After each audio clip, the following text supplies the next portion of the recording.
even starting when I was in France, when I was 9, people would start talking to me about working at the org.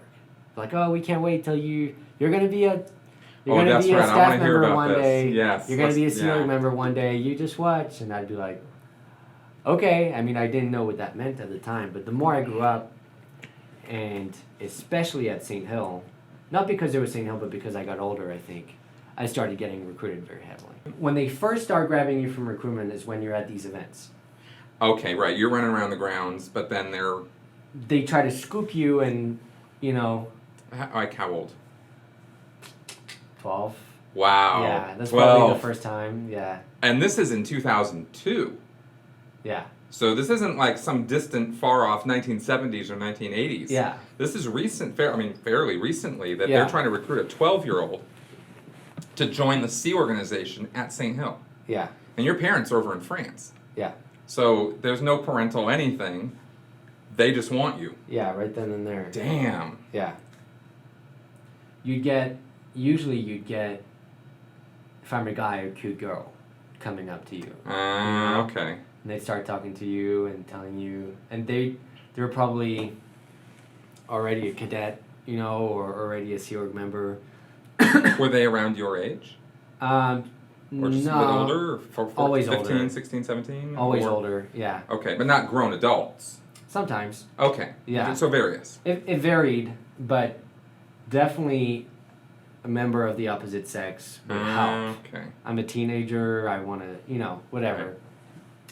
And most often through one of my connections, like, oh, I know your dad, this is Haley, she wanted to speak to you about a couple of things, and be like, oh, cool. And then I'd start speaking to Haley, and she'd be like, "Where? Oh, you're going to Greenfield School? What are you studying?" Regular conversation, and all of a sudden, like, "Hey, have you ever thought about the Sea Org?" And you're like, gotta go. And really? Yeah. Now, why that reaction? Because I never. It depends on the kid. I grew up hating recruiters. Because because they were always trying to recruit you. Every time you were at St. Hill, they'd be waiting for you outside the course rooms for course to be done. They're all stalkers. It's crazy, yeah. Okay, and so they'd come to your house too. At Greenfields. So I didn't have them coming to Greenfields maybe till I was like 16. Okay. But you'd already, at that point, you already knew recruiters. Yeah.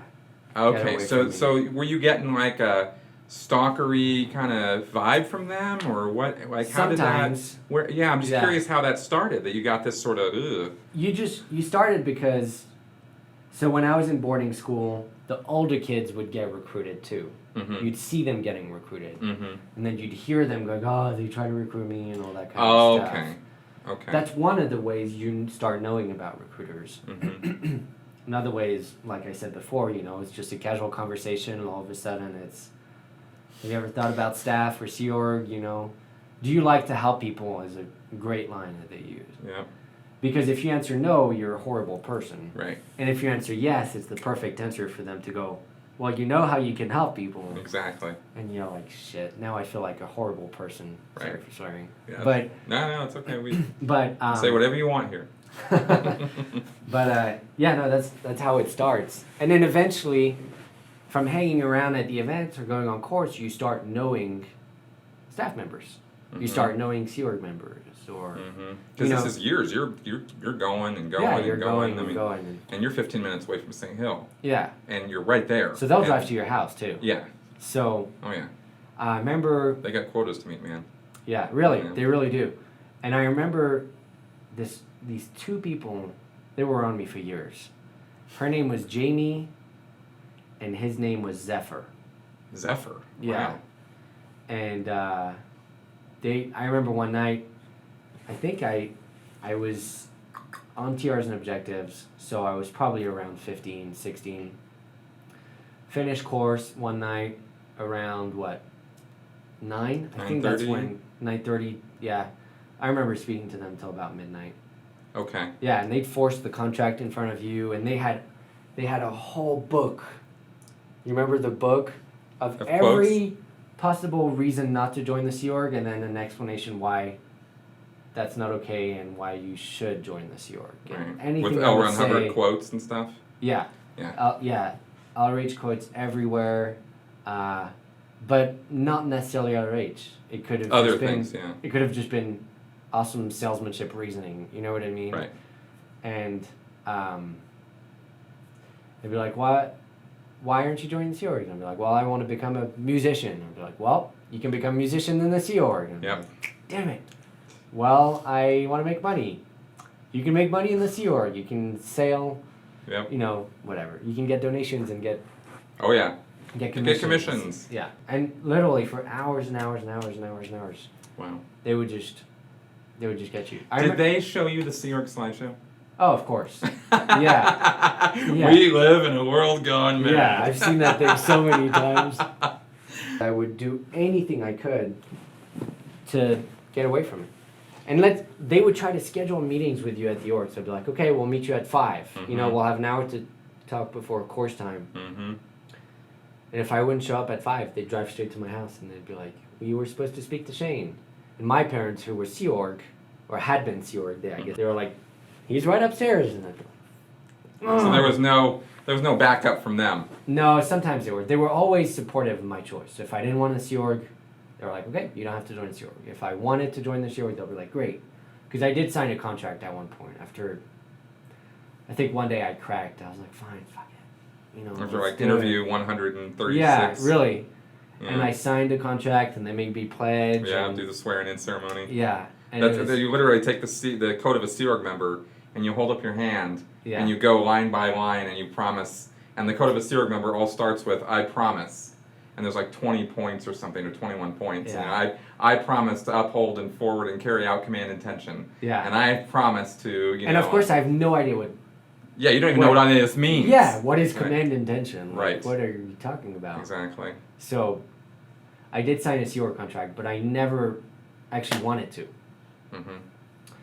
Mm-hmm.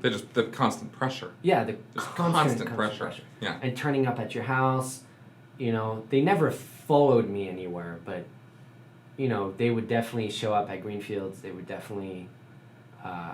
Were you ever taken out of class at Greenfields to be recruited? No. Okay, so they showed up at Greenfields outside of course time. Yeah, Class after time. school time. A lot of Greenfeldians would end up being in this I'll org. bet they So did. I knew people in every org. Right. And I was friends with a lot of them, so a lot of them would try to recruit me and all that stuff. That was another way, as an introduction, is this kid would leave Greenfields and suddenly be in the Sea Org. Right. And so he would know you from Greenfields and start talking to you about joining the Sea Org. Totally.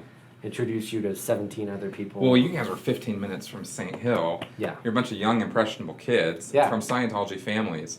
I mean, this is prime real estate for Yeah. recruitment Yeah, for the Sea Org. it's perfect. Yeah. Greenfields is the best pool they could ever ask for. That's because we're stupid and we don't question and we're in this bubble, That's right? right. So it's like, I'm going to get those guys. That's right. We're Which is all- why you stayed on their lineup for years. Yeah, it is. No, You it know? really is. And we all live with our parents. We're all taken care of with the rent, food. None of us have debt, so So that was just part of growing up. part of growing up, that was just, we'd make jokes about it at school at how annoying the recruiters were, or like, haha, Shane got recruited for 5 hours on Saturday, and he watched this video 4 times, or whatever. you know. Right. And in the meantime, the friends that I still kept in touch with in Paris, back from my France days, who were about the same age as me now, were all starting to join staff at CC Paris or at Paris Org. Mm-hmm. So whenever I'd fly back to France on vacations, I would get recruited by them too. Of course. So, To be on staff at CC Paris. to be on staff at CC Paris. With them. Or Paris Org. Okay. And right. I did sign a contract with CC Paris, telling them that I would, go back to England and wrap things up and go over there. And then when I got back to England, I'm like, what am I doing? And luckily, my mom was supportive of everything, But I was just like, you know what? I really don't want to do this. I'm just doing it because I'm being guilted into it. How old were you when that happened? When I signed the Paris one, yeah, the CC Paris one. maybe like 16, 17. Okay. Which would mean that, So they were ready to have you, when you say wrap up in Greenfields, were you going to finish school? no. You were just going to like get excused and then go be on staff Yeah. without a high school completion. Yeah. Yeah. Okay. Just quit all my courses right then and there, quit everything, stop it, Right. and then... And they were totally fine with that over in CC Paris. Yeah, because all of them had done the equivalent. Oh, they had left school as well. They had left school as well. Right. So, what do they care about high Yeah, school they're education? like, look at us, we're doing great. We're making nothing every week. Right. Look at us, we're doing great. We got no money. We Yeah. got, slave labor. But hey, it's all good. They'll be like, you can live in this corner of this apartment. We'll get you. You'll be fine for the rest of eternity. Right. So